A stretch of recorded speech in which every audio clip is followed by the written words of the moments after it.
Assalamualaikum warahmatullahi wabarakatuh. Selamat pagi, selamat siang, selamat sore, selamat malam. Salam sejahtera bagi kita semua.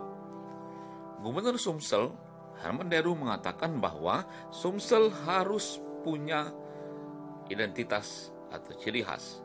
Dan mulai sekarang, Herman Deru mengatakan bahwa ciri khas atau identitas Sumsel itu adalah tanjak seperti yang saya gunakan sekarang ini. Maka kita harus menggunakan tanjak dan memperkenalkan tanjak ini kepada orang luar. Selain itu, Herman Deru yang juga Ketua Dunia Melayu Dunia Islam Indonesia ini atau DMDI juga mengatakan bahwa kebudayaan itu adalah alat pemersatu. Kita punya Bhinneka Tunggal Ika, berbeda-beda tetapi tetap satu jua. Berbeda tetapi yang menjadi alat pemersatu itu adalah budaya. Mari kita dukung dan support. Ketika ditunjuk dari Kesultanan Malaka untuk menjadi ketua DMDI di Indonesia ini, Dunia Melayu, Dunia Islam Indonesia, saya bersedia. Karena ini merupakan kekuatan bagi kita. Terima kasih atas paguyuban dari adat dan budaya. Dan itu terpelihara, Pak Saryo. Tapi kita yang paling penting adalah mewujudkan cita-cita luhur dari para pendahulu kita. Mulai saat ini saya minta identitas setiap bangunan itu berupa tanjak. Ini yang paling menyatukan kita.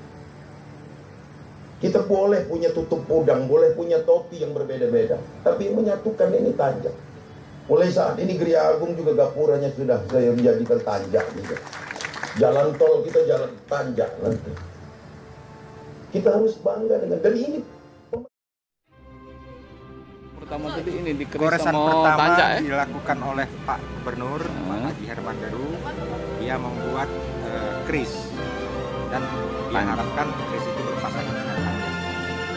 Jadi itu gambaran bahwa kita Sumatera Selatan ini yang baik. Harus bertanjak.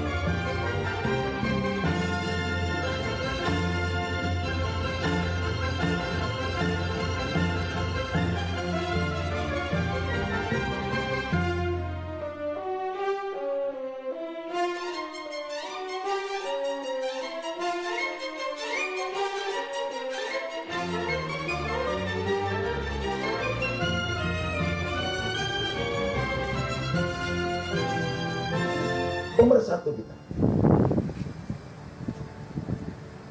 Setiap tamu datang, tamu kehormatan, pasti saya kasih tanjak. Kalau kita bicara corak kain saja, berbeda. Tapi kan ini menyatukan.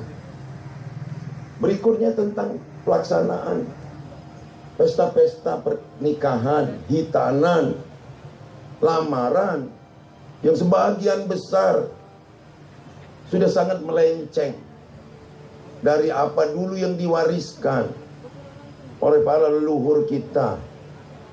Kita bangga dengan modernisasi. Saya tidak pernah menolak modernisasi, tapi saya ingin adat dan budaya kita tetap bertahan, tidak tergusur oleh itu. Kita boleh saat ini bersaing dengan IT, tapi kita tidak boleh meninggalkan ini. Maka saya memberikan penghargaan yang setinggi-tingginya kepada seluruh yang peduli terhadap adat. Rame ing gawe sepi ing pamrih nih kalau kata orang Jawa. Gawenya banyak, pamrihnya dak katik. Tapi kita bangga, kita bisa mewariskan aset non fisik ini kepada anak-anak kita. Kalau kita sudah bicara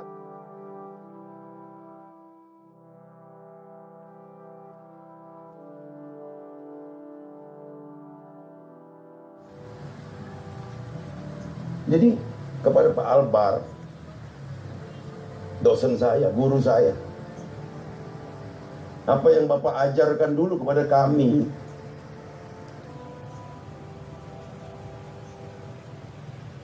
tidak sia-sia.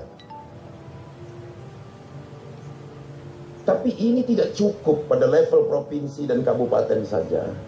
Kita juga harus aktifkan kepengurusan adat kecamatan sampai desa. Meskipun dia sebagai lembaga non formal, tidak ikut di dalam pemerintahan, tapi dia harus selalu terlibat dan ada. Saya menginisiasi untuk kepengurusan di tingkat kecamatan namanya pesirah adat. Ini juga untuk mengingatkan kita. Bukan ketua adat kecamatan, tidak begitu.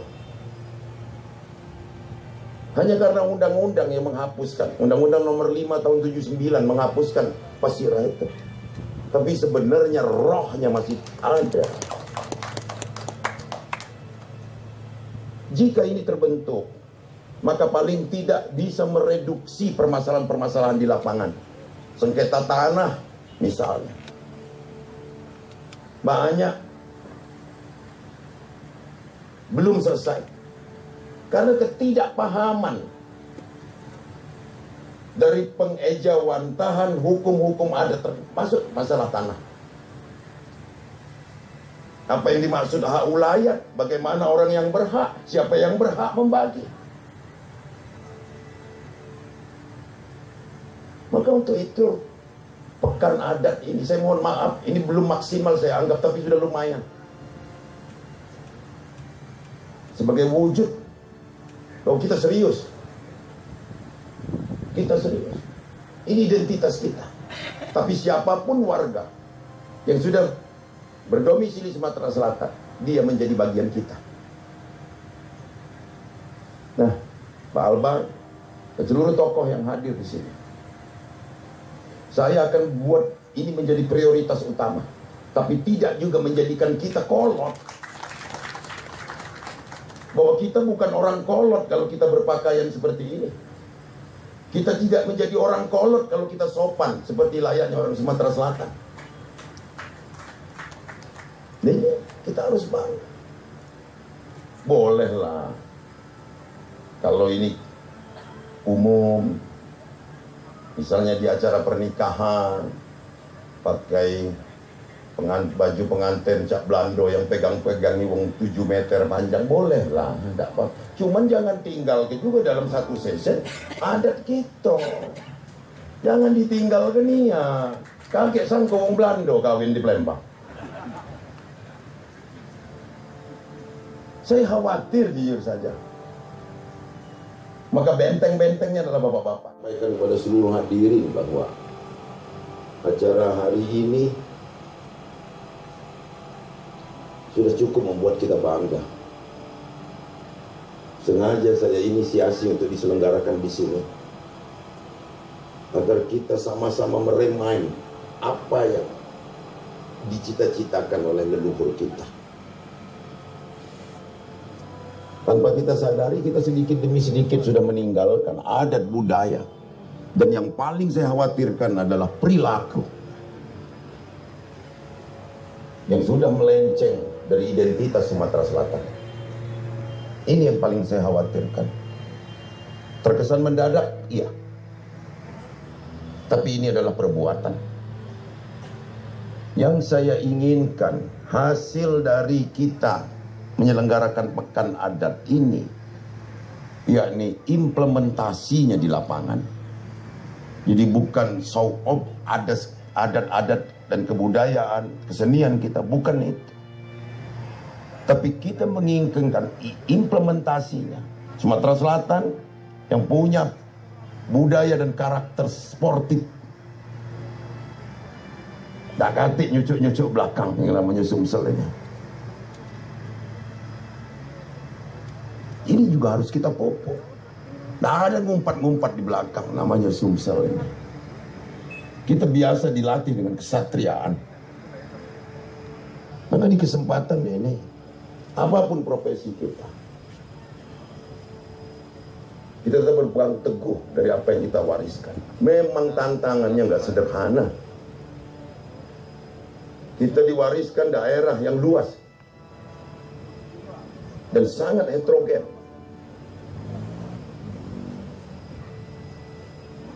Bisa jadi ada provinsi yang lebih luas. Bisa jadi ada provinsi yang lebih padat. Tapi dia beridentitas satu. Saya ambil contoh. Jawa Tengah, sukunya Jawa, bahasanya Jawa. Aceh, Lampung sekalipun. Sukunya Lampung, adatnya Lampung, bahasanya Lampung, nama provinsinya Lampung. Nah kita ini, Sumatera Selatan, terdiri dari 9 batang hari, beraneka ragam suku, adat budaya.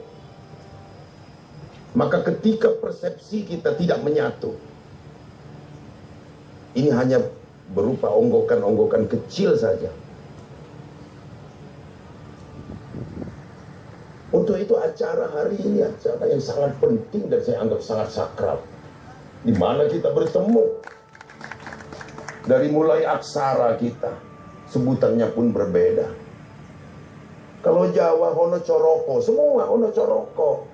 Kalau kita Kaganga, di sana ada Kegenge. Sudah berbeda dialeknya pun, cara lafaznya pun berbeda. Ini yang harus kita satukan. Ini kekuatan.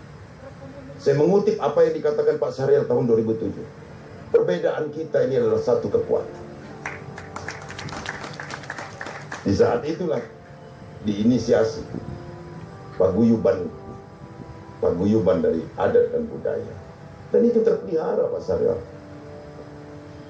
Tapi kita yang paling penting adalah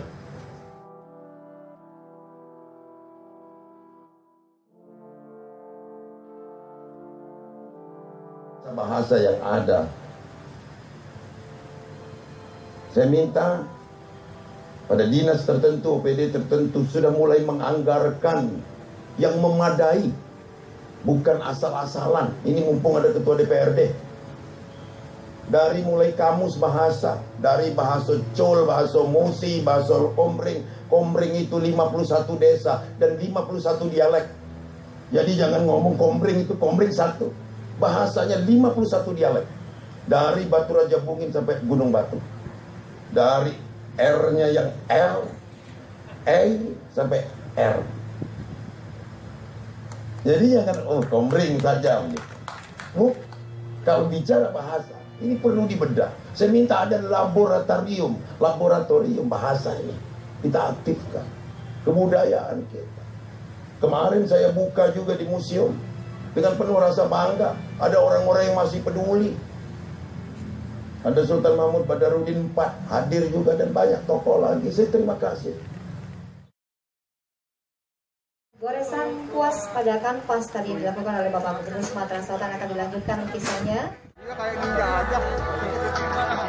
Yang membedakan pakaian pengantin lainnya di Sumatera Selatan, yang memakai baju lengan pendek bermotif bunga bintang dibalut selendang songket bersilang bercorak tenunan jantung, memakai kalung penutup dada bermotif bunga teratai dengan memakai kain songket sebagai penutup bagian di bawah, memakai gelang di bagian tangan bermotif ular bertanda untuk pengantin perempuan dan gelang 10 untuk pengantin laki-laki. Di bagian kaki memakai alas kaki atau sandal cenelan zaman dahulu biasa dipakai putri Kesultanan Palembang Darussalam.